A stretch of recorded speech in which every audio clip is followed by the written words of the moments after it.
Join me as I dive into the world's biggest bridal market and challenge myself to uncover how these 7 countries treat women like merch. In the world of marriage and love, there's a darker side that's often overlooked. In many countries, the bridal market has become a lucrative industry where women are treated as commodities, stripped of their autonomy and agency. It's a harsh reality that needs to be exposed, and that's exactly what I'm going to do today. In these countries, women face immense societal pressure to conform to traditional gender roles. They're expected to be submissive, obedient, and above all, marriageable. The commercialization of marriage has created a system where women are seen as products to be bought and sold, with their worth tied to their physical appearance, domestic skills, and fertility. It's a system that perpetuates gender inequality and reinforces harmful stereotypes. The consequences are devastating. Women are forced into marriages they don't want, trapped in abusive relationships, and stripped of their basic human rights. The lack of education and economic empowerment leaves them vulnerable to exploitation, with no way out. It's a vicious cycle that's seemingly impossible to break. The commercialization of marriage has also led to a thriving industry of matchmakers, wedding planners, and beauty parlors that prey on women's insecurities and vulnerabilities. It's a multi-billion-dollar industry that's built on the backs of women's suffering. Let's take a closer look at each of these 7 countries. In India, for example, the bridal market is a $50 billion industry that's driven by the concept of marriageability.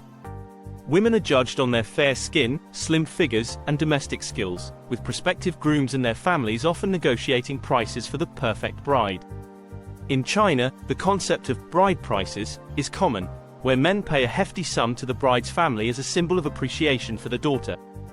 In South Korea, the pressure to conform to traditional beauty standards is immense, with women undergoing extensive plastic surgery to look perfect on their wedding day. In Japan, the phenomenon of konkatsu, or marriage hunting, has taken over, where women are encouraged to marry up the social ladder to secure a better life. In Taiwan, the concept of seoju, or little frog, women has become popular, where women are expected to be obedient and submissive to their husbands. In Vietnam, the traditional Vietnamese wedding is a grand affair, with the bride's family often shouldering the entire cost of the wedding. In Thailand, the concept of mia noi, or minor wife, is common, where men take multiple wives as a symbol of status and wealth. And in Turkey, the practice of baslik parası, or bride price, is still prevalent, where the groom's family pays a hefty sum to the bride's family as a symbol of appreciation. But one story that stands out in particular is that of a young woman named Sophia from India. Sophia was forced into a marriage at the age of 19 to a man she had never met before. She was subjected to verbal and physical abuse, and was eventually forced to undergo an abortion against her will. Sophia's story is a heartbreaking reminder of the reality that millions of women face every day.